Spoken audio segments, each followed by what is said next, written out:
Welcome back to Just One Question. And I might as well just say this now. It's going to be hard to stick to just one question here because Dr. Valerie Fridland is my guest, and she is an expert on one of my favorite topics, which is linguistics. And in this case specifically, she's the author of a book which has just come out this week, Like Literally Dude, Arguing for the Good in Bad English. Valerie, welcome. Delighted to have you. How are you doing?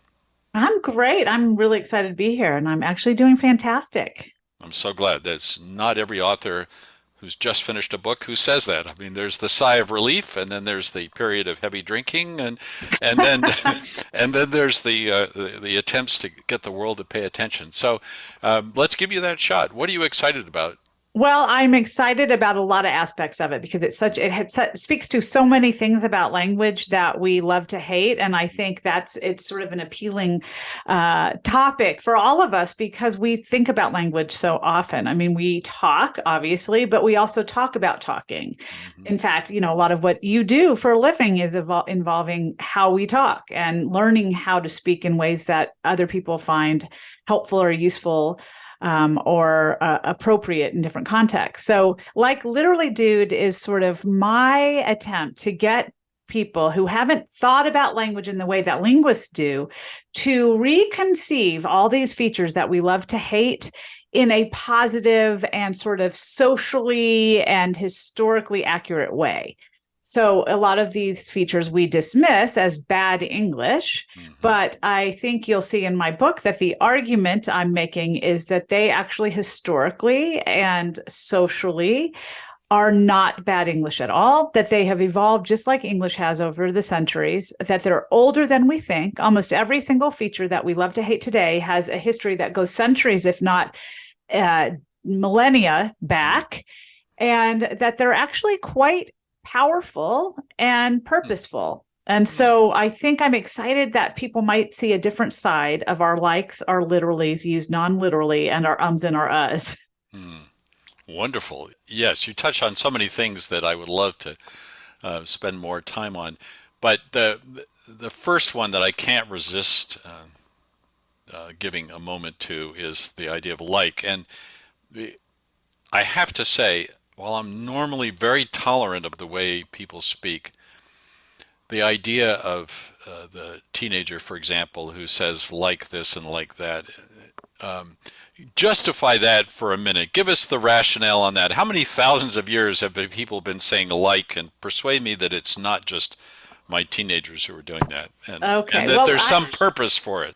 all right. It is your teenagers doing that, but it's Yeah. not only your teenagers doing that. And Okay. actually, it is centuries old. The discourse marker use of like that you're referring to is centuries old, which I think surprises a lot of people because we think it was born with the Valley Girls in Southern Yes. California in the 1980s, especially when Moon Unit shared with us her song that we've embraced so much ever since. But ever since. But it's actually something that we find even back in the 1700s when we look at court documents that were transcripts of criminal trials, which are one of the few sources of colloquial English or of just spoken conversational English we have from that era. We find like used as a discourse marker even back as far as the 1700s.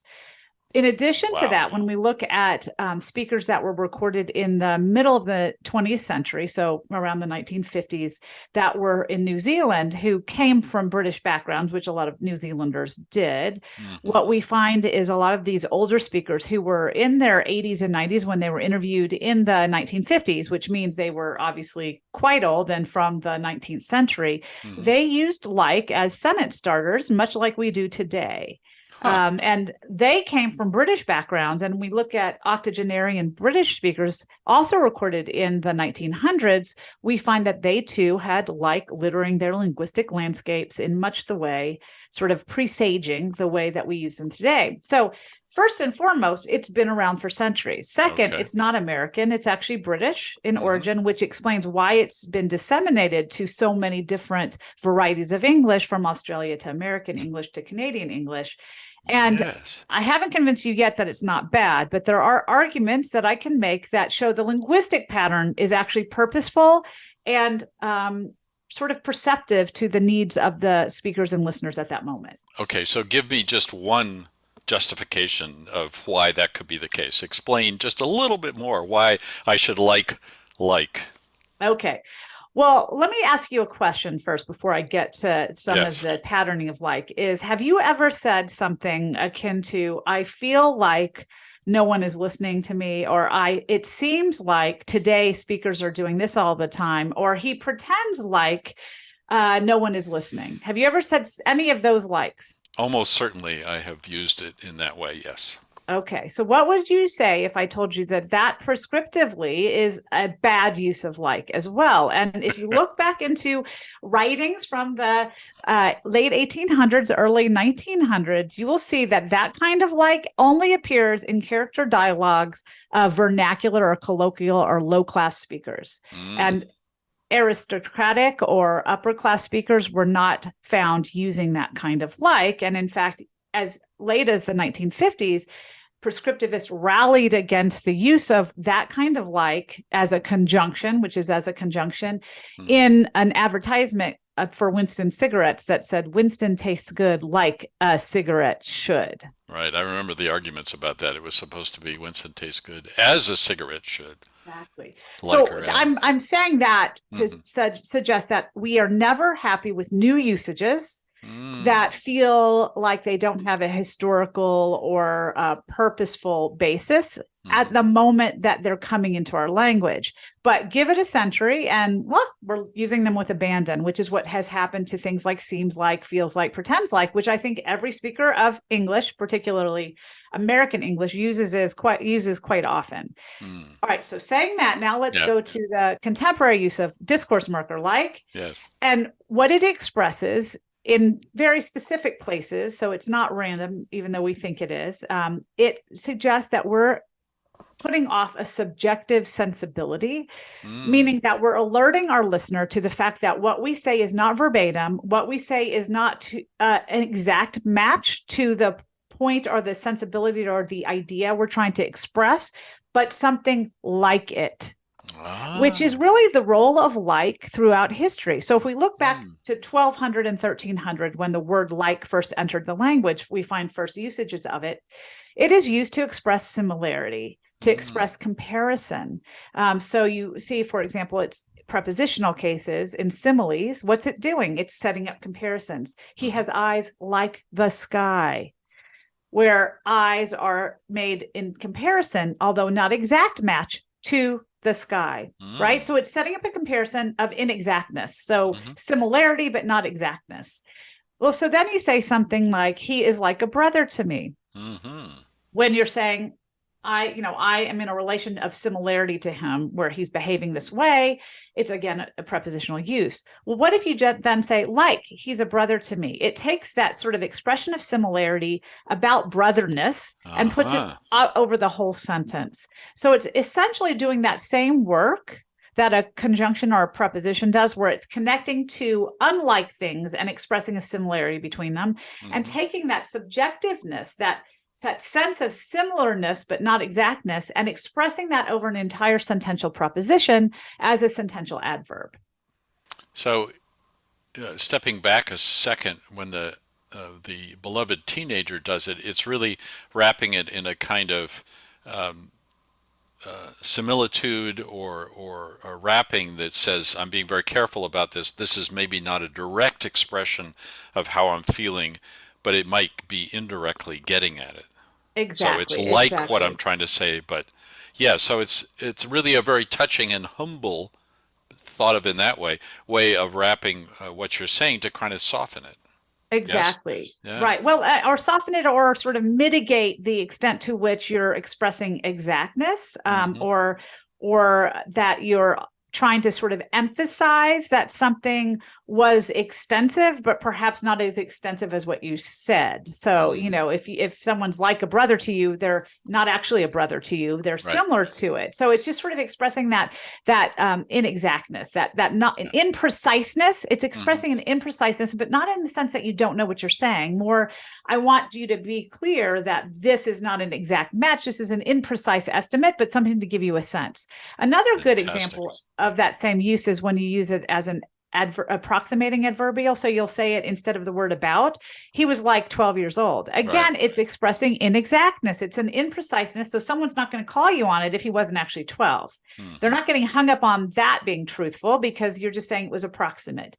So it's basically approximation or estimation. And that's its role and its function as a discourse marker as well. Beautiful. You have done the impossible. You have made me rethink the use of like in that sense, in a sentence. Wonderful. So I can't resist asking you about one other. We could go on all day, but the which is something that, especially in public speaking, used to be considered a great no-no. And I vividly remember you and I share the experience of going to Renaissance. And I remember once, one of the first Renaissances I attended, I was asked to speak on public speaking.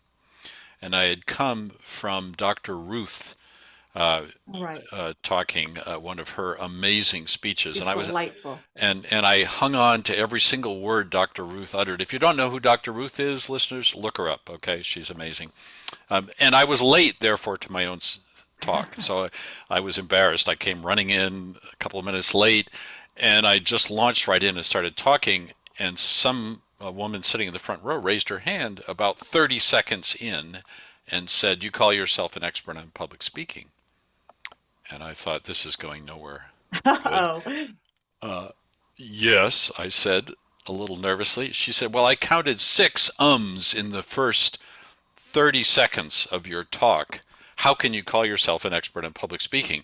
Now, Valerie, defend me. Could I still call myself an expert on public speaking? What were those ums doing there?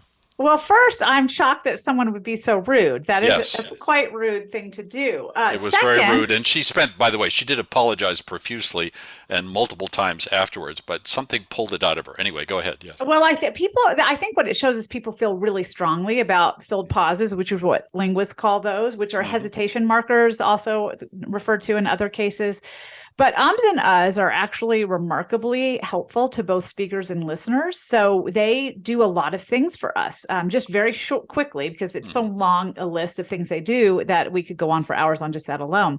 But as a speaker, they help us with speech planning. So they tend to be markers of cognitive processing, which means that the heavier the cognitive processing I'm doing, the more difficult choice I'm making in terms of what word I'm going to say, the sentence structure I'm going to build, the number of different word choices I'm going to choose from, the more likely I'll and before more difficult, more complex, more abstract, and longer syntactic structures, which is a good thing, right? I mean, if people are using simple sentences and dumb vocabulary, why would we want to listen to them? So the more you and the more it's an indicator of this heavy cognitive retrieval.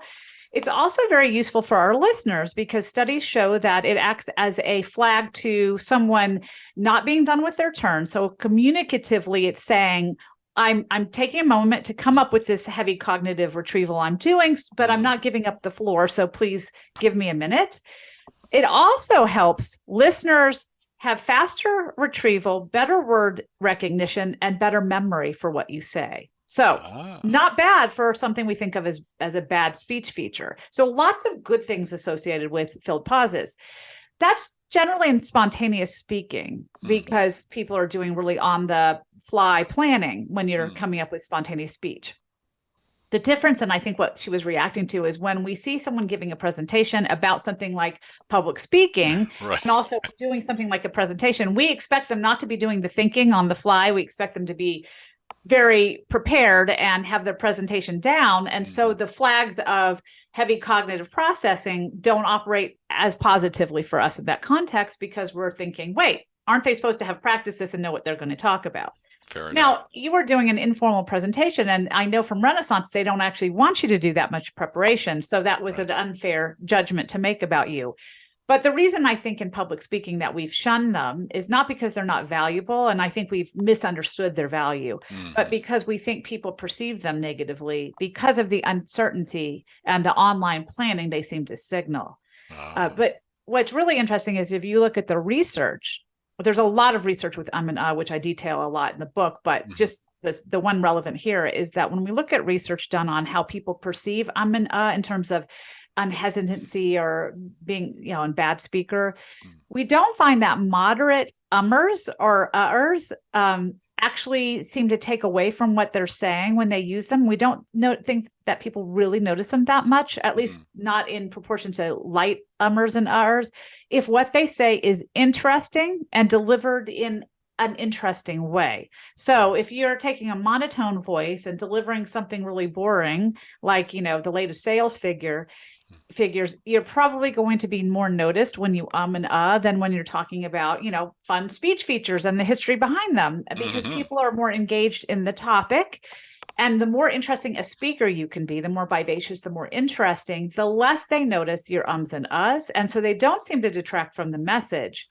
That said, if you don't want to have as many of them when you are giving a presentation, the more you prepare, the less you'll have, because they act as speech planning indicators when you are uncertain about how you're going to construct that sentence or the words you're going to pick. It's while you're thinking about them. So if you've already pre-selected all those options, it will naturally decrease the numbers of ums and uhs. So linguistics can both help elevate at ums and uhs, but also explain how to avoid them. Wonderful. So it's you're letting me off the hook and giving me the cure at the same time. It's beautiful. I try. I do what I can. Yeah, well, that's why you're Dr.